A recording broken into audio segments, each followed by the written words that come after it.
Hello and good evening. Welcome to FM's orientation session for December 2024 exam. Orientation session में हम इस paper के बारे में जानेंगे, क्लासेस के सिस्टम के बारे में जानेंगे और मैं आप लोगों को आपका एफएम का स्टडी कैलेंडर भी दूंगी कि आपको तैयारी किस किस डेट के हिसाब से कैसे कैसे सीक्वेंस में करनी है।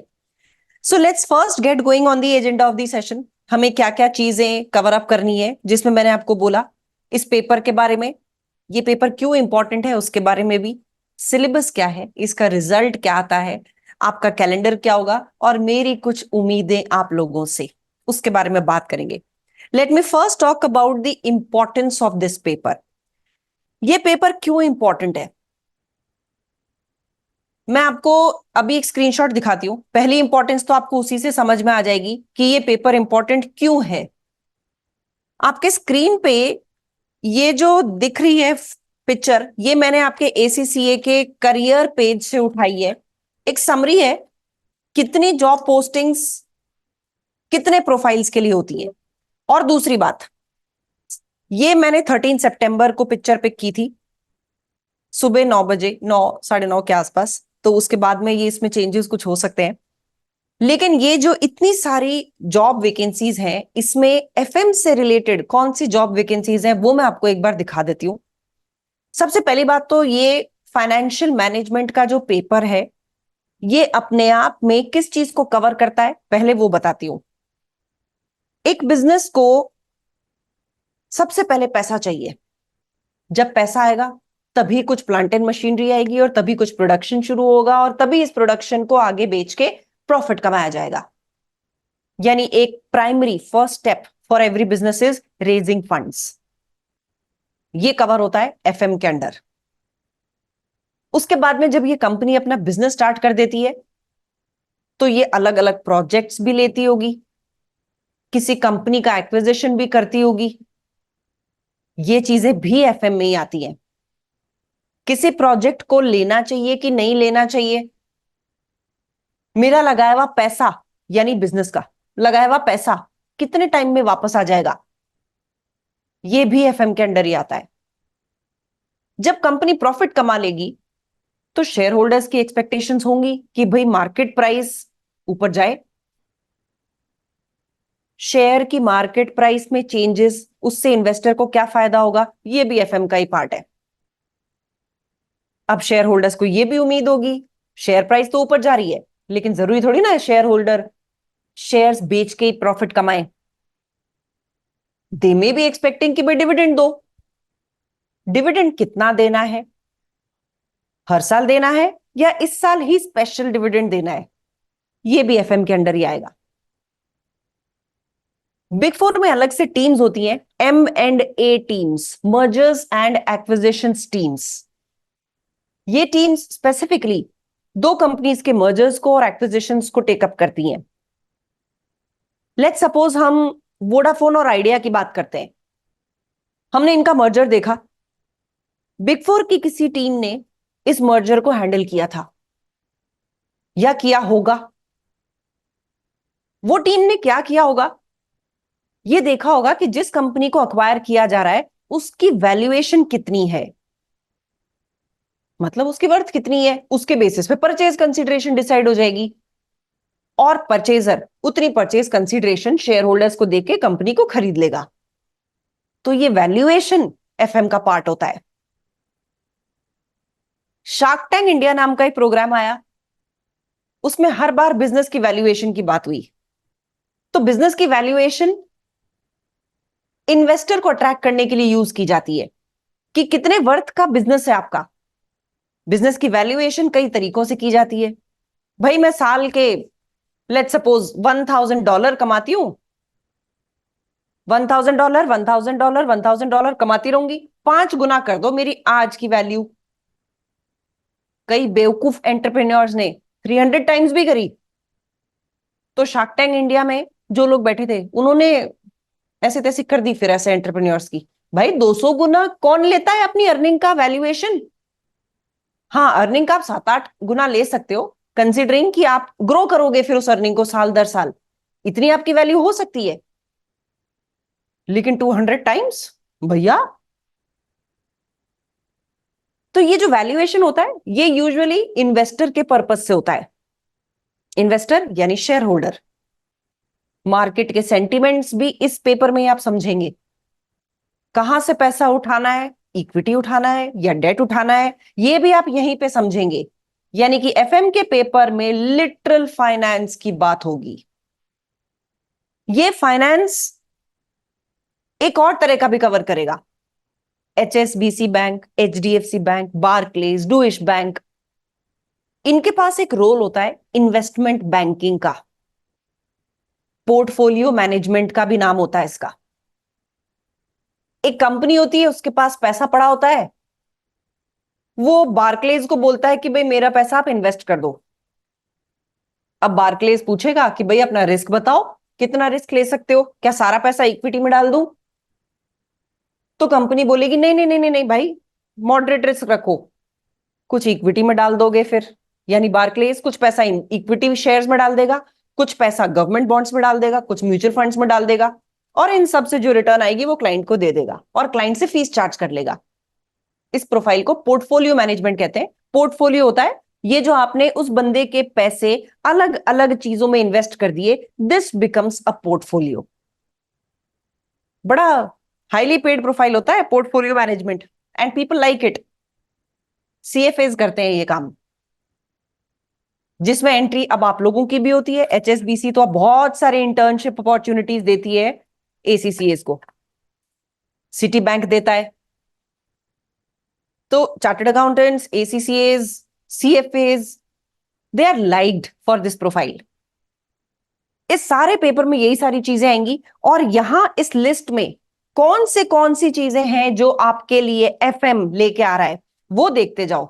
Number 1, finance manager, financial analyst, financial controller, financial planning करने वाला, यहां पे फंड अकाउंटेंट, यानी किसी भी चीज का फंड मेंटेन करके उससे रिटर्न लेके आना। जैसे पेंशन्स काम करती है, क्या होता है पेंशन फंड में? पेंशन फंड के मेंबर्स कंट्रीब्यूट करते हैं फंड के अंदर। अब इस फंड के पैसे को इन्वेस्ट किया जाता है, फंड में कमाई होती है, और फिर जब इसमें भर जाता है अच्छा खासा पैसा, तो पेंशन के नाम से लोगों को दे दिया जाता है। तो ये फंड अकाउंटिंग भी आप ही का रोल है। हेड ऑफ फाइनेंस भी आप लोगों को एफएम से ही आता है। ट्रेजरी मैनेजमेंट, ये भी आप लोगों का ही रोल होता है जो एफएम से आता है, जो पैसे को संभालेगा। He is a treasurer, treasury management करता है वो।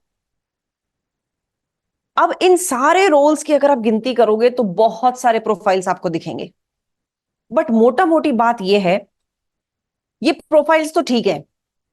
FM is a paper which teachers you handling finance.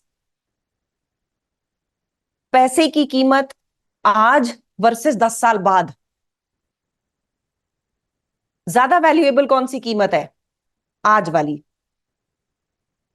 Money today in your hand is more worthy as compare to 10 years hence, क्योंकि 10 साल बाद में वही $1 डेप्रिशिएट हो जाएगा, और आज $1 हाथ में होना वर्सेस 10 साल बाद $1 हाथ में होना, 10 साल बाद वाले की वर्थ इतनी नहीं होगी।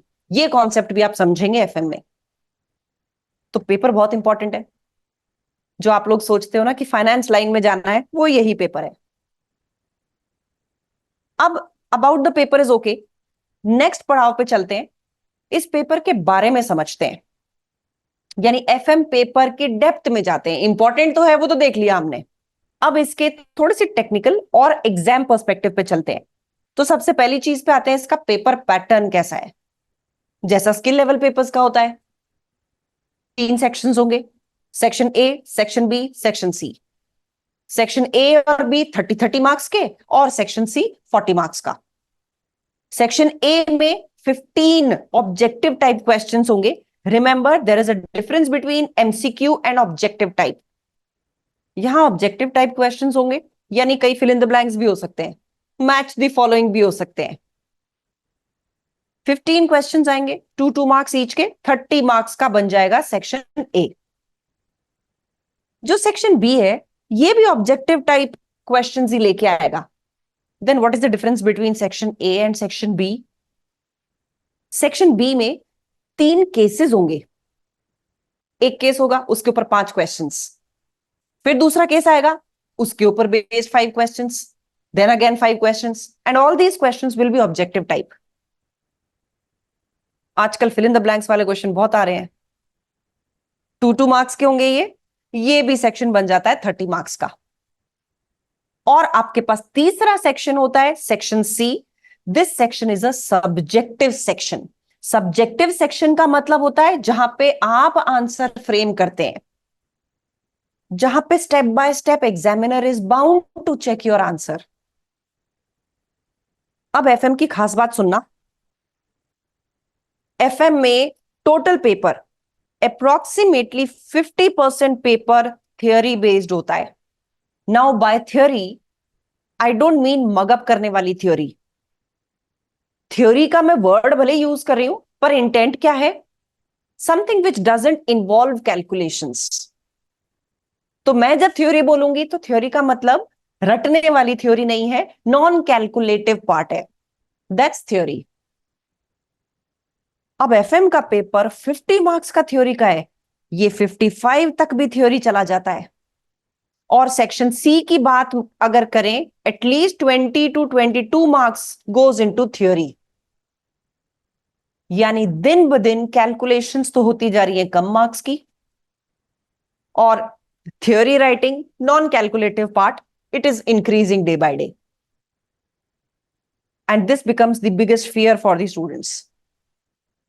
Now what is the fear? They excel in calculations, but when it comes to analyzing and linking this calculation with the case, यहां वो चूक जाते हैं। तो सेक्शन सी प्रॉब्लम आपके लिए क्रिएट कर सकता है, जिसकी हमें प्रैक्टिस करनी है बहुत डेडिकेटेडली। मैंने स्पेसिफिकली एक थ्योरी राइटिंग के लिए अलग से इसमें सेशन भी रखा है। मेरे टेस्ट्स में आपको थ्योरी के पार्ट्स दिखेंगे। तो इसकी जो थ्योरी होती है वो पर्टिकुलरली केस रिलेटेड होती है, रटी रटाई थ्योरी काम नहीं आती एफएम में। तो हमें उसकी तैयारी करनी है with a personalised individual feedback coming from my side. ठीक है? इस पेपर पैटर्न में किसी को कोई दिक्कत, इसमें कोई कंफ्यूजन है? अनम्यूट करके बोल दो गाइस, सब ठीक है? Yes ma'am. ओके ओके, अब आते हैं सिलेबस की तरफ। अगर आप वर्किंग हैं और दिसंबर तक बहुत बिजी जाने वाला है, तो FM is not a good choice for you, because the syllabus is really long, really long. आपको 20 चैप्टर्स अचीव करने हैं। 21st chapter is nothing but the chapter tells you कैसे वर्ड डॉक्यूमेंट, एक्सेल, ये सब इंपॉर्टेंट है आपकी degree में और आपकी प्रोफेशनल लाइफ में। सो this is not actually a chapter. Questions and answers is not a chapter. This syllabus ends at chapter number 20। तो 20 चैप्टर्स करने हैं। अगर आप आज से ही वीकेंड्स गिनने लगेंगे ना कि सैटरडे संडे, आपको 20 नहीं मिलेंगे। यानी हर सैटरडे हर संडे एक चैप्टर कंप्लीट करना है। That becomes a very tough target to reach. मैं ही जानती हूं मैं कैसे सिलेबस कराती थी जब मैं लाइव क्लास लेती थी। Yes, it becomes very difficult, क्योंकि आप सैटरडे संडे, अगर मैं क्लास लेती थी I can take maximum 3 hours. इतने में तो बच्चों के दिमाग से धुआं निकलने लग जाता है। भरते थोड़ी जाएंगे कि चलो 5 घंटे क्लास चल रही है। The same applies in this blended model. But blended में फायदा ये है कि आप इस क्लास को ब्रेक कर सकते हैं। 2 hours in the morning, 2 hours in the evening, you can do that. लेकिन इतने सिलेबस को मैनेज करने के लिए कंसिस्टेंसी चाहिएगी। कुछ वीकडेज पे भी लगाना पड़ेगा। क्लासेस को वीकडेज पे लगाना कोशिश करना, एटलीस्ट 2 क्लासेस या 3 क्लासेस तो आप वीकडेज पे देख ही लो। काम सिर्फ इतना ही करना है, मैंने जो भी क्लास में क्वेश्चंस करवाए हैं उनको साथ के साथ ही मेरे प्रैक्टिस कर लो। एटलीस्ट 2-2, 3-3 क्लासेस तुमने अगर ड्यूरिंग द वीक डे निपटा दी, तो वीकेंड पे लोड कम आएगा। घूम भी पाओगे, फैमिली के साथ टाइम भी स्पेंड कर पाओगे, डेट पे भी जा पाओगे। तो मोटा मोटा एक कंसिस्टेंसी मेंटेन करनी है। सब चीजें वीकेंड के लिए मत रखना। ये सिलेबस कैसे बंधा हुआ है अब वो बताती हूं। Chapter number 1 is completely theoretical, इसको मैंने एक बार किनारे कर दिया है, इसको आप लास्ट में करना, स्टार्टिंग में करने की जरूरत नहीं है। चैप्टर नंबर 2, 3, 4, 5 एंड 6, इसको मैं बोलती हूं इन्वेस्टमेंट अप्रेजल का पोर्शन। ये इन्वेस्टमेंट अप्रेजल के ही पार्ट्स में बटा हुआ है, यानी चैप्टर 2, 3, 4, 5, 6, इनको मैं एक यूनिट बोलती हूं इन्वेस्टमेंट अप्रेजल की। जब ये सारे चैप्टर्स हो जाएंगे तो आप इन्वेस्टमेंट अप्रेजल के कैप्लन की एग्जाम किट से सेक्शन सी के क्वेश्चंस कर पाएंगे। और चैप्टर वाइज इनके जो सेक्शन ए के क्वेश्चंस हैं, सेक्शन बी के क्वेश्चंस हैं, वो मैं बताऊंगी कैसे करने हैं। लेकिन एक एक यूनिट कंप्लीट करते हुए जाना और फिर उनके सेक्शन सी के क्वेश्चंस हिट करते जाना। नेक्स्ट यूनिट आती है वर्किंग कैपिटल की यूनिट, चैप्टर 7, 8, 9, 10। मैं वर्किंग कैपिटल को ऐसे लिखती हूं। So working capital chapter number 7, 8, 9, 10 में ग्रुप्ड टुगेदर है। ये आपके सिलेबस का दूसरा इंपॉर्टेंट हिस्सा है। इसमें भी आपको एग्जाम किट में अलग से हेडिंग दिख जाएगी, वर्किंग कैपिटल सेक्शन सी के question. Once these 4 units are done, 4 chapters are done, आप उसके बाद में सेक्शन सी के क्वेश्चंस कर सकते हैं। Then the third unit which I say is this 16, 17, 18 and 19। और अगर प्रॉपरली बोलूं तो 17, 18 ये दोनों एक यूनिट है, लेकिन फिर भी लार्जर यूनिट इज 16, 17, 18, 19। कैसे हैं ये एक यूनिट? यहां पे एक शेयर होल्डर को कितना डिविडेंड मिलेगा उससे रिलेटेड पॉलिसीज डिस्कस्ड हैं। यहां पे कॉस्ट ऑफ कैपिटल है, यानी इक्विटी और डेट, इनकी कॉस्ट क्या पड़ती है कंपनी को, यहीं से कितनी इक्विटी होनी चाहिए, कितना डेट होना चाहिए, वो चैप्टर नंबर 18 में आता है। और चैप्टर नंबर 19 में आता है अलग अलग रेशियोज देख के एक बिजनेस के बारे में जानना। तो इनको आप एक यूनिट ले सकते हो। फिर जब ये चारों हो जाएंगे तो सेक्शन सी के क्वेश्चंस आप इनसे कर लोगे, इसकी भी आपको अलग हेडिंग मिल जाएगी। और एक मैं सेक्शन बोलती हूं 13 और 14 का, जिसका मैंने नाम रखा हुआ है रिस्क मैनेजमेंट का सेक्शन। यहां पे हम फॉरेन एक्सचेंज रिस्क से डील करेंगे और इधर इंटरेस्ट रेट रिस्क से। तो रिस्क मैनेजमेंट में चैप्टर नंबर 13 और 14 आते हैं। बुक में भी आपको ये रिस्क मैनेजमेंट के नाम से दिखेगा एग्जाम किट में, और वहां से फिर आप इसके सेक्शन सी के क्वेश्चंस कर पाएंगे।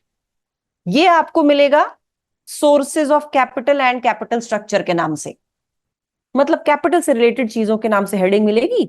और चैप्टर नंबर 16, 17, 18, 19 कर लो। बिजनेस वैल्यूएशन एक अलग ही हेड मिलेगा। तो मैंने सिलेबस को 4-5 अलग अलग एरियाज में बांटा है, जिसमें first is investment appraisal, second is working capital, third is cost of capital, capital structure, cost of capital and capital structure.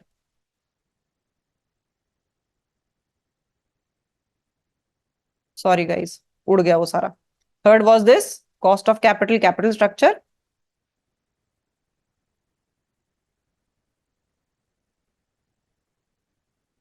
और फोर्थ इज रिस्क मैनेजमेंट, जिसमें चैप्टर नंबर 13, 14 आएंगे।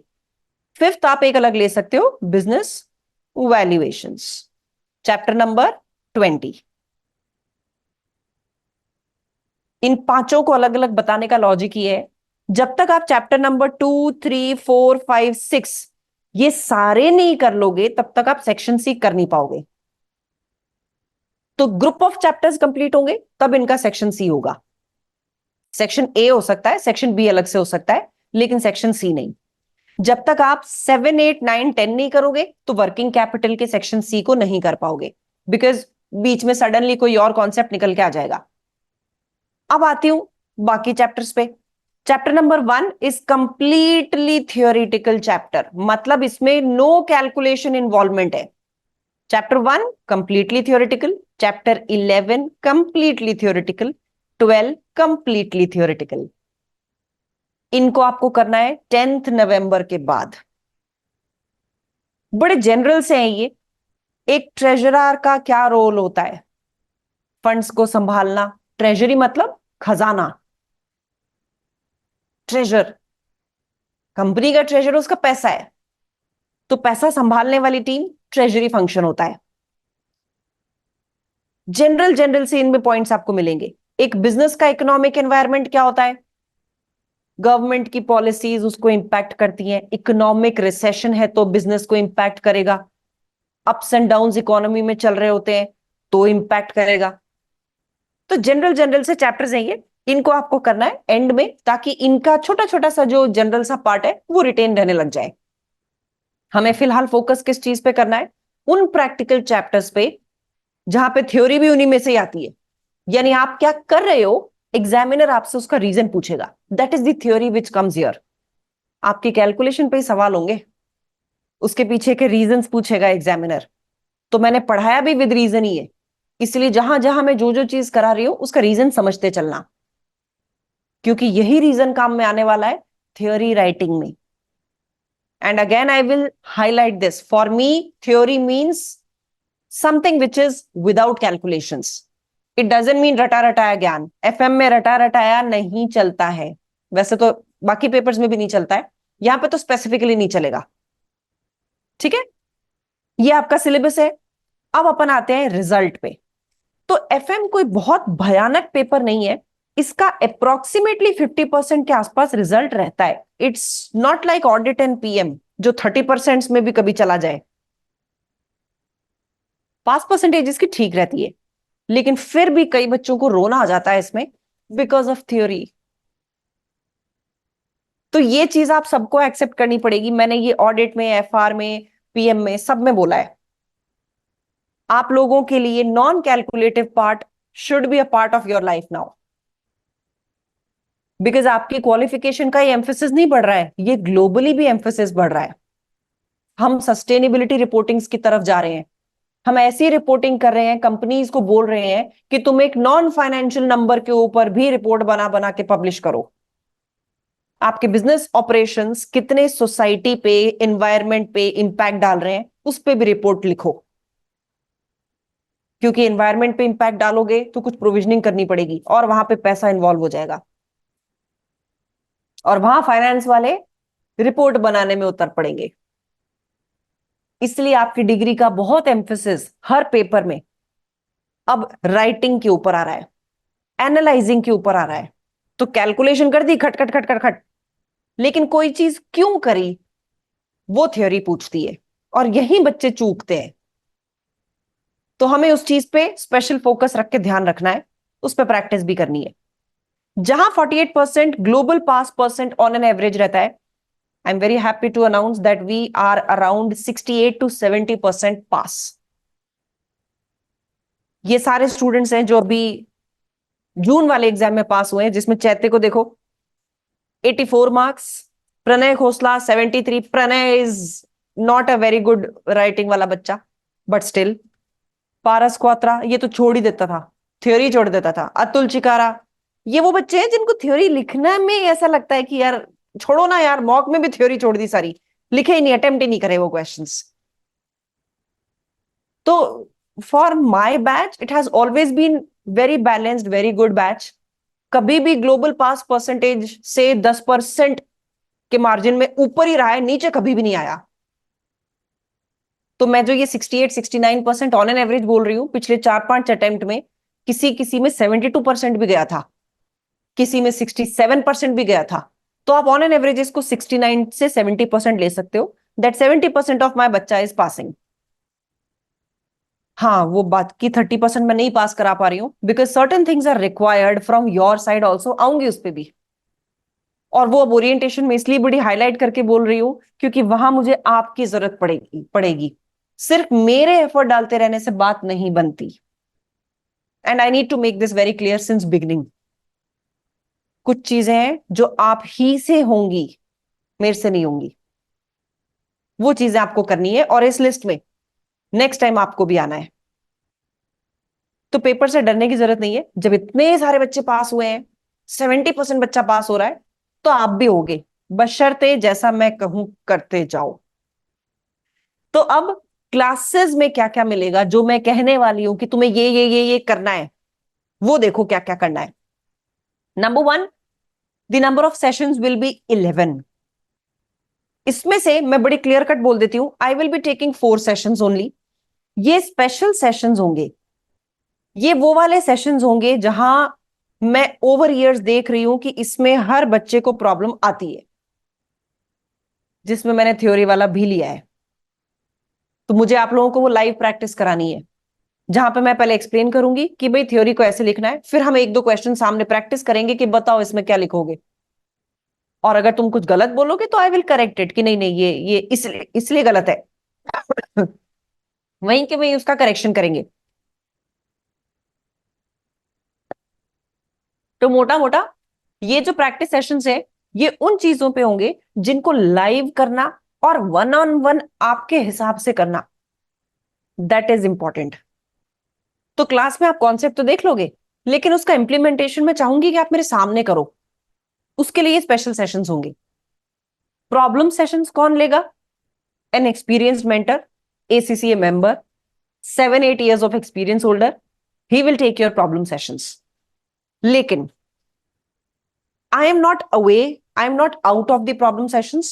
We have a 3-stepped process of problems. सबसे पहले आपको जो problems आएंगी वो आप अपने व्हाट्सएप ग्रुप पे लिख देंगे।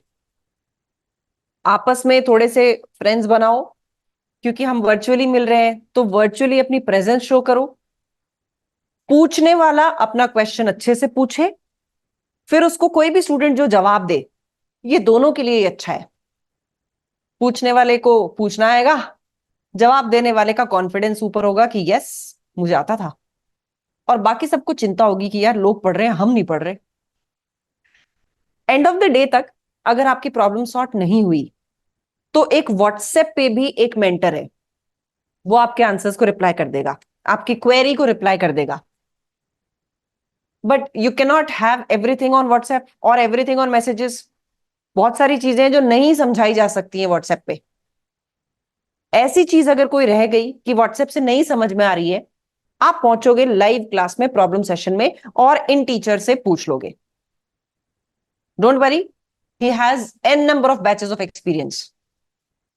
तो कोई छोटा बच्चा नहीं है और अभी क्वालिफाइड नहीं है। He is smart enough and he is an ACC member. तो आप उनसे ये प्रॉब्लम्स पूछ लोगे। अब यस बिल्कुल हो सकता है कि उन्होंने जो समझाया और मैं जो समझाऊंगी उसमें बहुत डिफरेंस है, क्योंकि टीचिंग स्टाइल हर किसी की अलग होती है। अगर आपको लगे कि नहीं भाई मेरी प्रॉब्लम नहीं मुझे समझ में आई है, then the final ladder of problems is me. I am responsible ultimately. ठीक है, लेकिन पहले इन 2-3 चीजों पे कोशिश कर लेना। आज तक ये 3rd time we are implementing this system and it has been super successful. मेरे पास तक प्रॉब्लम्स पहुंच ही नहीं पा रही हैं, वो वहीं पे ही सॉल्व हो जा रही है most of the problems. Rather पिछले बैच में तो जिन मेंटर की मैं बात कर रही हूं उनके पास भी प्रॉब्लम्स नहीं आ रही थी, बिकॉज व्हाट्सएप पे बच्चे आपस में भी कर रहे थे and group mentor was also helping them. Then in that case what will you do in the live class? Will I save money? No. Live class तो तब भी होगी, यानी ये 7 सेशंस तो तब भी होंगे। अगर आप प्रॉब्लम्स नहीं पूछेंगे तो मैं इन मेंटर को बोलूंगी कि एक लाइव प्रैक्टिस बच्चों को करानी है प्रैक्टिस प्लेटफॉर्म पे। तो ये लाइव आप लोगों को बैठेंगे और प्रैक्टिस प्लेटफॉर्म पे एक पूरा क्वेश्चन कराएंगे, तो आप लोग भी साथ में करेंगे और वो भी साथ में आपको कराएंगे। तो अगर प्रॉब्लम्स नहीं होंगी तो एक प्रैक्टिस सेशन में कन्वर्ट हो जाएगा फिर ये। लेकिन फिर भी नाम इसको मैंने प्रॉब्लम सेशन ही दिया है, but still these 7 classes are committed, they will happen. If you have problems तो ये प्रॉब्लम डिस्कशन में चला जाएगा। अगर आपकी प्रॉब्लम्स नहीं होती है तो ये प्रैक्टिस सेशन में कन्वर्ट हो जाएगा। और वो प्रैक्टिस सेशन मैं बोलूंगी उनको कि इनको ये क्वेश्चन कराना है, क्योंकि मुझे पता है मेरे बच्चों को इसमें दिक्कत आ रही होगी। तो वो क्वेश्चन सेट मैं देती हूँ। जैसे पिछले बैच में भी मैंने ही उनको पीपीटी बना के दी थी कि इस प्रेजेंटेशन में जितने क्वेश्चन हैं ये लाइव आप उनको प्रैक्टिस कराओ। तो वो problem sessions and practice sessions ऐसे चलेंगे। देर आर टोटल 11। 4 मैं लेने वाली हूं, ये तो कमिटेड मेरे ही हैं, और बाकी 7 चलेंगे जो प्रॉब्लम्स के नाम से होंगे। ठीक है, इसमें कोई डाउट कोई दिक्कत? बताओ बताओ। ऑल सेट इसमें? अरे ऑल सेट। ओके, ठीक है। अब आपने कुछ चैप्टर्स कर लिए तो रूटीन टेस्ट भी दे दो। There are 5 routine tests which you can give as per your progress. Section C tests जो मैं इवैल्यूएट करूंगी वो है 3. और भी सेक्शन सी टेस्ट हैं जो मैंने सिस्टम पे डाल दिए हैं और वो ऑटोमेटिकली इवैल्यूएट होके आ जाएंगे, वो है 5. मतलब ऐसे केस में आप एक्सेल पे अपना पूरा सोल्यूशन करोगे, क्वेश्चन पूछेगा एक पर्टिकुलर नंबर बता दो, आप वो नंबर चूज कर लोगे और वहां से आंसर चेक होके आ जाएगा. तो automatic evaluative section C tests भी अब मैंने इंट्रोड्यूस कर दिए हैं ताकि आप लोगों को सेक्शन सी की प्रैक्टिस अच्छे से हो. ये टाइम बाउंड होंगे, अपने आप ही पेपर बंद हो जाएगा अगर आपने विद इन टाइम लिमिट नहीं किया तो. Mock test, there are total 5 mock test जिसमें से 2 मैं इवैल्यूएट करूंगी और 3 टेस्ट ये सिस्टम इवैल्यूएटेड होंगे. लेकिन ध्यान रखना, क्योंकि सेक्शन सी में 20 मार्क्स के आसपास की थ्योरी होती है, तो ये वाले जो ऑटो इवैल्यूएटिव मॉक्स होंगे आपको अप्रोक्सीमेटली 81 85 मार्क्स तक के ही ऑटो चेक होके मिलेंगे. आप नंबर्स को ही ऑटो चेक में डाल सकते हो, थ्योरी को नहीं डाल सकते. तो थ्योरी आपको उसके सजेस्टेड आंसर से देखनी पड़ेगी, जो सजेस्टेड आंसर मैं दूंगी आपको, लेकिन 80 मार्क्स का ऑटो चेक होके आ जाएगा. Then you will have 60 marks test जो 2 हैं. ये 2 कैसे हैं? एक तो प्रैक्टिकल प्लस थ्योरी मिक्स है, दूसरा टेस्ट कंप्लीटली थ्योरी पे बेस्ड है, ताकि आप लोगों को सेक्शन ए और बी के थ्योरी क्वेश्चंस भी हैंडल करने आए. तो मैंने इनको एक एडिशनल टेस्ट में डाला हुआ है. And all this for INR 12,000. Fees क्यों बता रही हूं? ताकि आप लोगों को ये ना लगे कि पता नहीं किसी को डिस्काउंट दे दिया होगा, तो किसी को नहीं दिया. ना 1 रुपया ज्यादा लिया है, ना 1 रुपया कम किया है. Any problem with the class system? बताओ. No ma'am. ठीक है, चलो आगे बढ़ते हैं. अब बात करते हैं एक्सपेक्टेशंस फ्रॉम स्टूडेंट्स की, जो मैं आपको कह रही थी, which I expect from you all. What I am expecting is just 3 steps from you. मेरे पिछले बैचेस में मैंने एक चीज ये देखी, ये जो 30% बच्चे हैं जो क्लियर नहीं कर पा रहे हैं, ये क्यों नहीं कर पा रहे हैं? मैं सारा दोष उनके सिर पे नहीं फोड़ूंगी, don't worry, I will not say कि उन्होंने एफर्ट नहीं लगाए. अगर 30 स्टूडेंट्स आउट ऑफ 100 पास नहीं हो पाए, उसमें से 4-5 ऐसे थे जिन्होंने पूरे एफर्ट लगाए थे, लेकिन 25 ऐसे थे जिन्होंने एफर्ट्स नहीं लगाए. कैसे एफर्ट्स नहीं लगाए? जब इन बच्चों के मार्क्स आए और मैंने चेक करने की कोशिश की कि भाई इनके मॉक्स में कितने मार्क्स थे, तो पता लगा मॉक्स ही नहीं दिए इन्होंने. पता लगा कि साहब टेस्ट भी नहीं दिए इन्होंने. और जब मैंने क्लासेस की ड्यूरेशन देखी कि क्लासेस कितनी देखी हैं, तो पता लगा 60 आवर्स के कोर्स को इन्होंने 2 घंटे 3 घंटे 4 घंटे देखा है. मैं क्या करूं फिर ऐसे केसेस में? I can not just expand and work like a business woman. I am purely a teacher by heart. मैं नहीं चाहती मैं 10 लोगों की टीम संभालने में बिजी हो जाऊं कि फोन करो सबको, क्यों नहीं पढ़ रहे, क्यों नहीं पढ़ रहे, क्यों नहीं पढ़ रहे. फिर मैं जो वैल्यू एडिशन कर सकती हूँ वो होगा ही नहीं. तो आई रियलाइज कि मैं चेज नहीं कर सकती. I can just motivate you all that you are doing this for your own good, not for me. और मैं तो ये सीधा सीधा यही बोल रही हूँ, भाई पैसे दे दिए इसीलिए ही कर दो, 12,000 रुपए दे डाले इसीलिए ही करो. Majority students didn't improve in their tests, and these students were the students who failed at 48, 49, 47. क्यों? मैं टेस्ट 1 में एक चीज लिख रही हूं कि भाई यहां गड़बड़ लिख रहे हो आप, नेक्स्ट टेस्ट में फिर वही गड़बड़ कर रहे हो, थर्ड टेस्ट में फिर वही गड़बड़ आ रही है. इस बैच ने फिर मेरे से डांट खाई इस बात पे. यार मेरे कमेंट्स पढ़ते भी हो तुम लोग? मैं कमेंट पे कमेंट लिखे जा रही हूँ, लिखे जा रही हूँ, लिखे जा रही हूँ, तुम सेम गलती नेक्स्ट वाले में कर रहे हो. फिर मतलब क्या है मेरे कमेंट्स देने का? और रिजल्ट ये जो 2-3 नंबर से रह जाता है ना, ये इन्हीं छोटी छोटी चीजों पे रहता है. एक एडिशनल क्वेश्चन हो जाता तो आपका क्वार्टर बच जाता.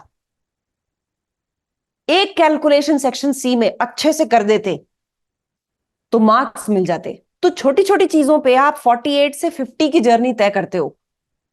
और वो इस पॉइंट से आती है जहां मैं बोल रही हूं कि आपका ये एक वीकर एरिया है, मतलब आपको उसी के ऊपर और 5 क्वेश्चन करने हैं. But nobody does that. Students don't do that. जो रीड भी कर लेते हैं, रीड करके छोड़ देते हैं. आगे क्या करते हो तुम उस पे? आपको उसी चीज के ऊपर फर्दर 5 क्वेश्चंस प्रैक्टिस करने हैं, then only you can win over your weakness. मैं बोल रही हूं भैया, आंसर जब थ्योरी लिख रहे हो हेडिंग डाल के लिखो। नेक्स्ट टेस्ट आ रहा है, उसमें भी हेडिंग नहीं आ रही,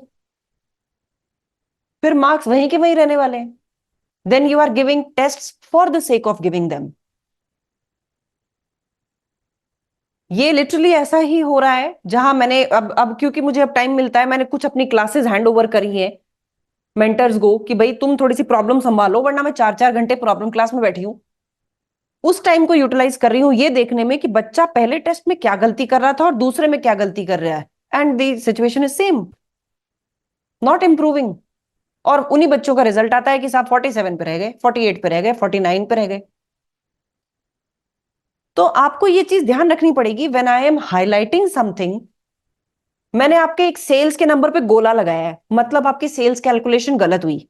सोल्यूशन से चेक करो कि गलती क्या थी, और इसी गलती के ऊपर आपको आगे क्वेश्चंस में ध्यान रखना है कि मेरी सेल्स कैलकुलेशन में या इन्फ्लेशन लगाने में मैं गड़बड़ करता हूं। You have to be cautious in the next upcoming questions. मैं डेप्रिसिएशन कैलकुलेशन में गड़बड़ कर रहा हूं, ओ मैं टैक्स तो भूल ही गया, तो there is a learning, tax भूलना नहीं है। और मैं ये हाईलाइट करके लिखती हूँ टैक्स क्वेश्चन मार्क। तो आपको ये जिम्मेदारी खुद लेनी पड़ेगी। दूसरी जिम्मेदारी, ये जो मैं 25 बच्चों की बात कर रही हूँ, 5 बच्चों ने तो बेचारों ने सब कुछ किया, बट इनके साथ फिर वही सिचुएशन होती है, every mind is not equal. Exam में गए, नर्वस हो गए, समझ ही नहीं आया कुछ भी। एग्जाम में गए, स्क्रीन फ्रीज हो गया। ये इनका कुछ नहीं कर सकते। लेकिन ये जो 25 बच्चे थे, इन्होंने एक पैटर्न और दिखाया। जैसे ही पैसे दिए थे 12,000, 7 8 दिन तो जम के पड़े, और उसके बाद में पढ़ाई बिल्कुल बंद, क्लासेस में आना बंद, टेस्ट देना बंद। और मैं इन बच्चों का नाम तक नहीं जानती थी। क्यों? क्योंकि प्रेजेंट हुए ही नहीं मेरे सामने कभी, ना इनके पेपर्स मेरे हाथ में आए। वरना ये जो भी बच्चे अभी पास होके ब्रोशर में आपको भी दिखेंगे, उनके सबके नाम मेरे को याद है, क्योंकि उनके मैंने टेस्ट चेक किए। यहां तक भी याद आता है कि यार इस बच्चे को तो मैंने ये कमेंट दिया था, चैत्य मोदी जिसका मैं नाम ले रही थी। इन बच्चों का मुझे ध्यान है, क्योंकि मैं नीचे लिखती थी भाई थ्योरी क्यों नहीं हैंडल की, थ्योरी क्वेश्चन क्यों छोड़ दिया। तो you have to ensure that this show must go on. ऐसा नहीं है कि हम एक टाइम पे तो बहुत मोटिवेटेड है और उसके 10 दिन बाद में हवा निकल गई बिल्कुल, फिर मैम कुछ नहीं कर पाएंगी। मैं क्या, दुनिया का कोई टीचर कुछ नहीं कर पाएगा। Inner zeal has to come from your side. हम मोटिवेशन दे सकते हैं, आप 1 घंटा मोटिवेटेड रहोगे, दूसरे दिन बराबर हो जाएगी लाइन पे। यू मे फील पढ़ने का मन नहीं कर रहा, 1 दिन मत पढ़ो, 2 दिन मत पढ़ो, 3 दिन मत पढ़ो, अरे चौथे दिन तू बैक बैक टू स्क्वायर हो। You can not be on a holiday mood all the time. It's your career. This you have to ensure that you are progressing. And the last thing is, ये तो मैंने कर दिया, time bound manner में practice करनी है। कुछ आप लोगों को अब खुद को क्या करना है, अब जब आप लोग क्वेश्चन प्रैक्टिस करेंगे, शुरू के 2 3 चैप्टर तो ठीक है, आप अनलिमिटेड प्रैक्टिस कर लो। लेकिन उसके बाद में लेट सपोज इन्वेस्टमेंट अप्रेजल पूरा कर दिया, सेक्शन सी के 10 क्वेश्चंस हैं, शुरू के 3 4 खूब टाइम लगा के करो। लेकिन उसके बाद में टाइमर लगा लो, स्टॉप वॉच लगा लो, that I have to complete this question in 50 minutes. इन 50 मिनट्स में आपको अपने आप को सिखाना है कि फटाफट क्वेश्चन रीड भी करना है, इंफॉर्मेशन रिटेन भी रखनी है, आंसर का स्ट्रक्चर भी बनाना है, कैलकुलेशन भी करनी है और टाइपिंग भी कर डालनी है। This training you have to give to yourself, क्योंकि एग्जाम में पेपर छूट जाएगा वरना। ये भी आप ही को ही करना है। ये मैं इंश्योर कैसे कराऊंगी? मैं तो 2 मॉक में करा दूंगी, सेक्शन सी के टेस्ट में करा दूंगी। मेजर जो कैलकुलेशन है, जो मेजर प्रैक्टिस है, वो तो आप कर रहे हो। तो out of 10 questions, at least 5 should be done in a time bound manner, not in an unlimited way कि 2 घंटे में कर रहे हैं, आंसर आ रहे हैं मेरे, वाह मजा आ गया। ये जो 5 बच्चे फेल हुए ना, इनका ये भी कारण रहा। जब भी प्रैक्टिस करी, जब 2 घंटे में क्वेश्चन करोगे तो क्वेश्चन समझ में भी अच्छा आएगा, कैलकुलेशन भी सही बैठेगी। लेकिन मैं जब ये बोलूंगी कि ऊपर टाइमर चल रहा है, जल्दी करो जल्दी करो जल्दी करो जल्दी करो, टाइम टिक टिक टिक टिक, इस प्रेशर में इन बच्चों ने सब गुड़ गोबर कर दिया। तो ये जो 5 बच्चे मैं कह रही थी ना, जो सब कुछ करके भी फेल हो गए, ये वही बच्चे हैं। तो चूक तो रही है ना अपन कहीं ना कहीं, और ये चूक यही है, हमें 4-5 क्वेश्चंस अनलिमिटेड टाइम से करने हैं, क्योंकि तब हम कॉन्सेप्ट समझ रहे हैं। जैसे ही कॉन्सेप्ट समझ में आ गया, अब घड़ी के साथ चालू कर दो। 50 मिनट्स, बीच में कोई डिस्टरबेंस नहीं, कोई इंस्टाग्राम नहीं, कोई व्हाट्सएप नहीं, फोन को उठाओ, स्विच ऑफ करो और किनारे कर दो। 50 मिनट वहीं घुसे होने चाहिए हो तुम। और जैसे ही 50 मिनट हो जाए, जितना हुआ है वहीं छोड़ दो, अपने आप ये मन में डर बैठ जाएगा कि यार शिट, मेरा 6 नंबर का छूट गया। तो नेक्स्ट वाले में फिर स्पीड बढ़ानी है। Am I clear on the expectations? कुछ ज्यादा मांग रही हूं मैं तुम सबसे? बताओ किस किस की किडनी और जायदाद मांगी है मैंने? Is it clear? हाँ यस मैम। बोलते बोलते रुक गया कोई, ईशांत हाँ बोलते बोलते रुक गया। ओके चलो आगे बढ़ते हैं। अब बात करते हैं आपके एफएम के कैलेंडर की। आपका पेपर आ रहा है 6 दिसंबर को, फ्राइडे को। ये आपका शेड्यूल ऑफ सेशंस है। इन शेड्यूल ऑफ सेशंस में मैंने साफ लिख दिया है मैं कौन सा वाला ले रही हूं। सेशन नंबर 2, निधि, ये वाला। और थ्योरी हैंडलिंग जो मैंने आपको कहा था मैं अलग से सेशन रखूंगी, ये दोनों के दोनों मेरे अंडर रहेंगे। और रिस्क मैनेजमेंट, रिस्क मैनेजमेंट एक ऐसी चीज है जो आप मेरे से ही पढ़ना, प्लीज यूट्यूब पर मत जाना, मेरे से 4 बार पूछ लेना। लेकिन हर टीचर का रिस्क मैनेजमेंट का पढ़ाने का एक तरीका ही अलग होता है। इसलिए आप अगर कहीं और से सुन के आ गए तो मेरा और उस सुने हुए का इतना तगड़ा क्लैश होगा कि रिस्क मैनेजमेंट जिंदगी में ही तुम्हें समझ में नहीं आएगा। इसलिए जो मेरे से पढ़ रहे हो तो मेरे पे ही स्टिक रहना। अगर कुछ समझ में नहीं आया है मैं 10 बार एक्सप्लेन करूंगी, लेकिन डोंट गो ऑन यूट्यूब और any other channel to go this portion specifically. मतलब ऐसा नहीं है कि बाकियों में चले जाओ। इसमें तो लेकिन खासकर मत जाना, दिस इज डेंजरस। सीए वाले टीचर्स कुछ अलग तरह से पढ़ाते हैं, आपके करिकुलम में कुछ अलग तरीका है, इसमें सोचने का तरीका अलग है। हर क्वेश्चन में अगर आप अलग अलग तरीके यूज करोगे ये जिंदगी में ही समझ में नहीं आएगा। तो ये 4 सेशंस के आगे मेरा नाम लिखा हुआ है, ये मैं लूंगी। ट्राई टू इंश्योर कि आप ये वाले सेशंस मिस ना करो, क्योंकि ये पढ़ाने वाले सेशंस होंगे। Then you will have section C के टेस्ट का शेड्यूल। सेक्शन सी के टेस्ट कौन से हैं? इसमें 2 टर्मिनोलॉजीज आपको दिखेंगी, एसई और एमई। ये एसई का मतलब है ये सिस्टम इवैल्यूएटिव टेस्ट है। एमई का मतलब है मैनुअल इवैल्यूएटिव टेस्ट है, मतलब इसको मैं इवैल्यूएट करूंगी। ये मेरा पहला इवैल्यूएशन वाला। दूसरा दूसरा ये, और तीसरा ये। इनकी डेट्स आपको ध्यान रखने की जरूरत नहीं है, मैंने कैलेंडर में बना दी। वैसे देख लो इवन नंबर्स वाले सारे मेरे पास हैं। Test number 2, test number 4, test number 6। तो बाकी सारे भी अटेम्प्ट करने हैं, ये तो अटेम्प्ट इंश्योर करना है कि करने ही करने हैं। अब आती हूं मॉक्स पे। मॉक्स की डेट्स क्या है? क्योंकि आपका एग्जाम है 6 दिसंबर को, 5 दिसंबर आप कुछ नहीं पढ़ेंगे। लास्ट आपका टेस्ट होगा 3 दिसंबर को, सिर्फ थ्योरी वाला। देन सेकंड को होगा जो मिक्स ऑफ थ्योरी और प्रैक्टिकल का है। फिफ्थ मॉक 1 दिसंबर तक अपन एंड कर देंगे, क्योंकि प्रॉब्लम यह है कि अगर तुमने इसके लेट किया और अगर उस मॉक में नंबर अच्छे नहीं आए तो तुम डर जाओगे। इसलिए इन एनी केस 1 दिसंबर तक हमें सारे मॉक्स खत्म करने हैं। फिर इसके सॉल्यूशन से आपको अपने वीकर एरियाज पे काम करने के लिए और 2-3 दिन मिल जाएंगे। मॉक 4, 3, 2, 1। 1 और 4 मैं चेक करूंगी निधि, इसलिए इसके आगे सिस्टम इवैल्यूएटिव नहीं लगा हुआ है। 1 और 4 आई विल चेक। यही पूरा कैलेंडर मैंने इस तरह से भी बना दिया है, आप इसका प्रिंट आउट ले सकते हो, अपनी टेबल पे रखो, आपको पता चल जाएगा। फिफ्थ को प्रॉब्लम क्लास 3 है, दिस इज प्रॉब्लम क्लास 3, जिसमें चैप्टर नंबर 5, 6 और एग्जाम किट ये डिस्कस करनी है। प्रॉब्लम क्लास 4 में चैप्टर नंबर 7 और 8 की प्रॉब्लम्स ली जाएंगी।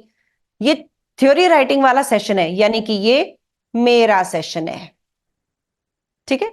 ये वर्किंग कैपिटल डिस्काउंटिंग का सेशन है, यानी कि मेरा सेशन है।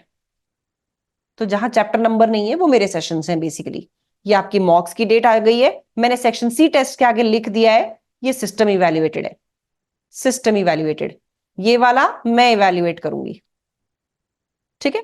ये पूरा का पूरा कैलेंडर आप ले सकते हो, प्रिंट आउट ले सकते हो, and you can keep it for your reference. मैं अभी आपको एलएमएस भी दिखाऊंगी, लर्निंग मैनेजमेंट सिस्टम, जिसपे हमारी क्लासेस चलती हैं। उस पे ले जाने से पहले किसी को यहां तक पे कोई भी डाउट है तो बताओ। Any confusion, any doubt?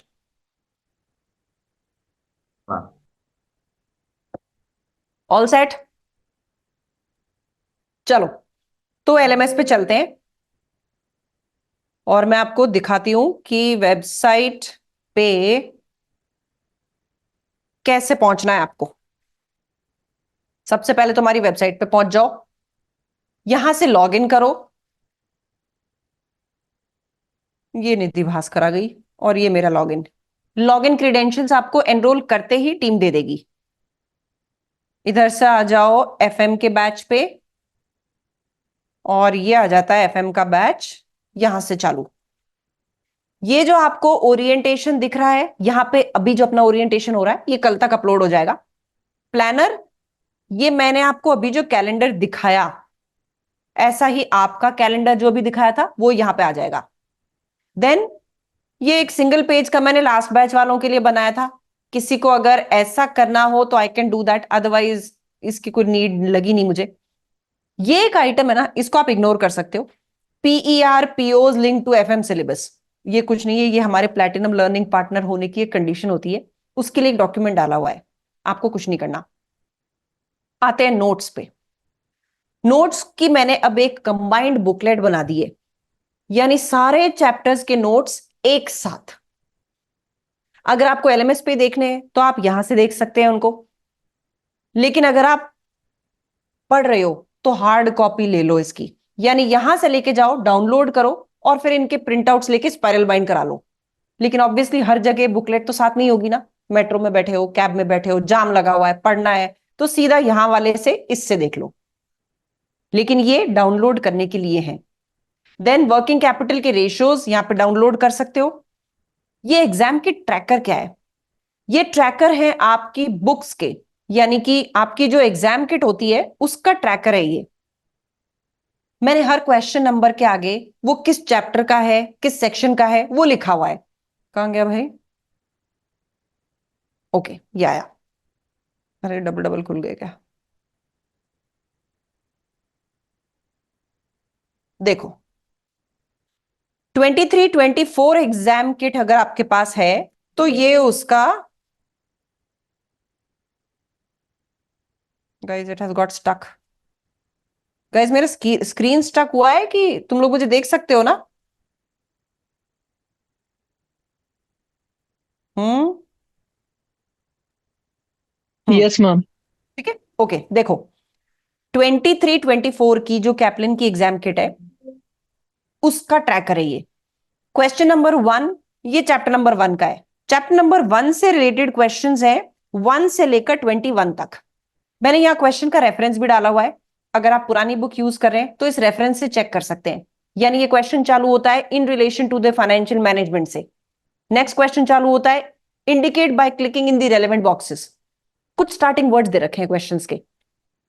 ऐसे ही अब जैसे ही आप चैप्टर नंबर 2, 3, 4, 5, 6 कर लोगे, यानी इन्वेस्टमेंट अप्रेजल कर लोगे, तो ये सारे set of questions section A के आप कर पाओगे। आप एग्जाम के ट्रैकर को डाउनलोड कर सकते हो, जैसे जैसे इन क्वेश्चंस को करते जाओ वैसे वैसे उसके आगे डन डन डन डन लगाते जाना।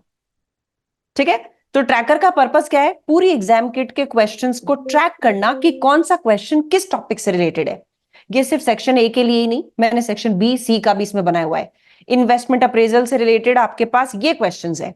एक क्वेश्चन बेलको के नाम से, एक केयरको के नाम से, ईस्टर, एस, फेंस, लिंक, गायमेटको के नाम से। ठीक है, business finance and cost of capital chapter number 17, 18, 19, ये उनसे रिलेटेड है। बिजनेस वैल्यूएशन का एक अलग चैप्टर है जो मैंने आपको बोला था। ऐसे ही सेक्शन सी, सेक्शन सी में इन्वेस्टमेंट अप्रेजल के ये सारे क्वेश्चंस हैं, ये लो यहां तक के। यानी अगर मैं काउंटिंग करूं तो कितने क्वेश्चंस हुए? ये होते हैं 21 क्वेश्चंस।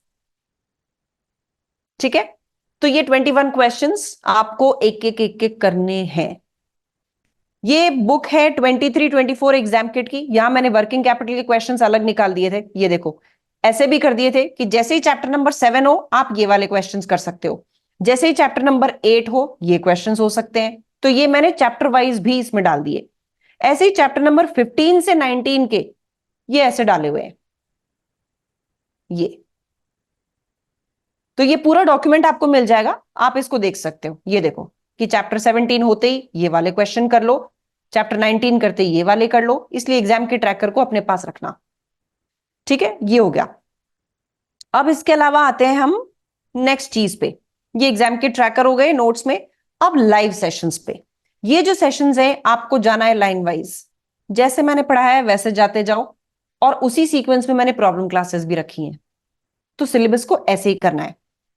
लाइव सेशंस के बाद में आते हैं प्री रिकॉर्डेड थ्योरी चैप्टर्स में।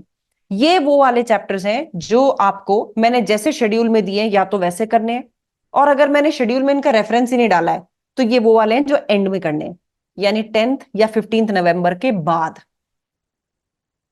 इनको एंड मोमेंट पे करोगे तो थोड़ा सा दिमाग में रिटेन रहेंगे, बिल्कुल थ्योरी वाले हैं, इसलिए इनको अलग जगह डाल दिया, बीच में मिक्स नहीं किया।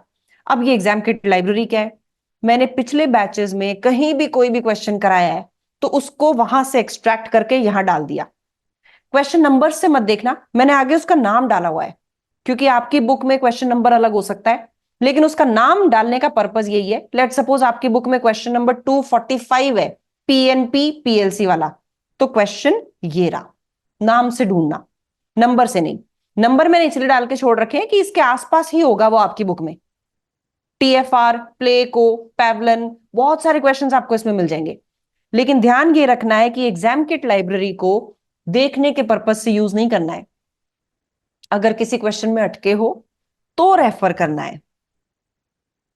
ग्रुप मेंटर या फिर लाइव क्लास में आने से पहले कोई चीज सॉर्ट कराने की फैसिलिटी है ये। अपने दिमाग को जंग नहीं लगा लेना है कि हम क्वेश्चन चालू करने से पहले ही वो देखना चालू कर दो। That's a wrong approach. ये फंस जाने के बाद, अपनी सारी ट्रायल्स फेल हो जाने के बाद का रास्ता है।